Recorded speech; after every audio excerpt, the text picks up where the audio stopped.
টিকটকারকে বিয়ে করে নিয়ে আসবেন, তাই না? হ্যাঁ, লজ্জা শরম নাই তো? পরিচয় কোথায়? বিয়ে হলে কেমনে?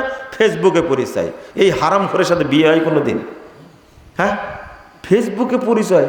আর এমন কিছু কিছু বলদ আছে নিজের স্ত্রীর ছবি ফেসবুকে দিয়ে ব্যবসা করে। এর মতো হতবাগা, এর মতো বলদ, এর মতো বোকা কোনো পশু এত বোকা হয় না। নিজের স্ত্রীকে মানুষের সামনে খুলে দিয়েছে। আস্তাগফিরুল্লাহ। মনে হচ্ছে গনিমতের মাল দে, সব খাক। লজ্জা শরম হায়া কিছুই নাই। ওয়াইফ হাজব্যান্ড নাটক করে, তাই না? লজ্জা শরম আছে?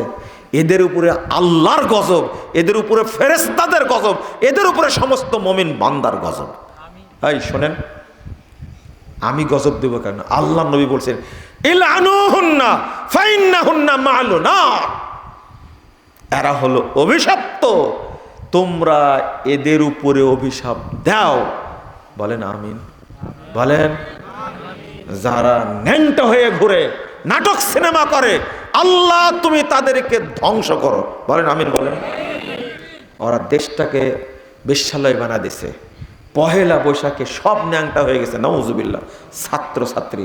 আর তুমি বিশ্ববিদ্যালয়ে পড়ো, তুমি এমন মেয়েকে চয়েস করেছো যে জীবনে বুরকা তো দূরে, তার জামাই পরেনি, ও ফতোয়া পরে ঘুরে বেড়াচ্ছে, হাফ প্যান্ট পরে ঘুরে বেড়াচ্ছে। এই খান্নাসকে বউ করে নিয়ে আসছো তুমি, তুমিও বোকা, তোমার বউ বোকা। এরা অভিশপ্ত, এরা অভিশপ্ত। ইলআনুহুন্না ফাইন্নাহুন্না মালুনাত। আল্লাহর নবী অভিশাপ দিতে বলছে। এই শোনো, আমি জানি অভিশাপ লাগে। বাংলাদেশের বিখ্যাত শিল্পী গান গেয়ে গিয়ে বহু টাকা আদায় করেছে, এক রাতে 5 লাখ করে নিয়েছে। মরে যাওয়ার সময় এই এই এই এই মালউন মরে যাওয়ার সময় চিকিৎসার টাকা পায়নি। আপনাদের হজরতের কাছে গেছে, বিগত সালের হজরতের কাছে গেছে। যাওয়ার পরে হজরত দিয়েছে 10 লাখ টাকা। এই 10 লাখ টাকা সিঙ্গাপুরে গিয়ে চিকিৎসা করতে, ওখান থেকে মরে ফিরে আসছে। এই 5 লাখ করে নিছে রাত্রিতে, টাকা কোথায় গেল? আর এক বুড়া ছিল না, এক বুড়া, হ্যাঁ, এক শয়তান নাটক করতো বুড়া, এ না খেয়ে মরেছে শেষ পর্যন্ত। এগুলো হলো অভিশাপ, একবার ডাইরেক্ট অভিশাপ। যারা জাতিকে উলঙ্গ করে, যারা জাতিকে বিভ্রান্ত করে, মহিলারা উলঙ্গ হয়ে ন্যাংটা হয়ে যারা করে, আর তোমরা তাদের ফলোয়ার, তাই না? হ্যাঁ, এই উলঙ্গ মহিলাদের ফলোয়ার তোমরা।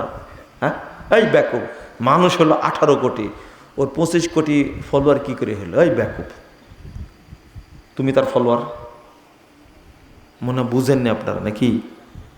তুমি ফলোয়ার। এই উলঙ্গ মহিলা ফলোয়ার হলে মানে জাহান্নামে তুমি তার সাথে থাকবে, তাই না? আল্লাহ কবুল করুক, বলেন আমিন, বলেন। মানে ওই ন্যাংটার সাথে জাহান্নামে থাকবেন? কেন ফলোয়ার হলেন তাহলে? আল্লাহ ওই জায়গায় রাখবে। হ্যাঁ, বাংলাদেশের সবচেয়ে বড় উলঙ্গ মহিলা যে, তার ফলোয়ার নাকি সবচেয়ে বেশি। কারা?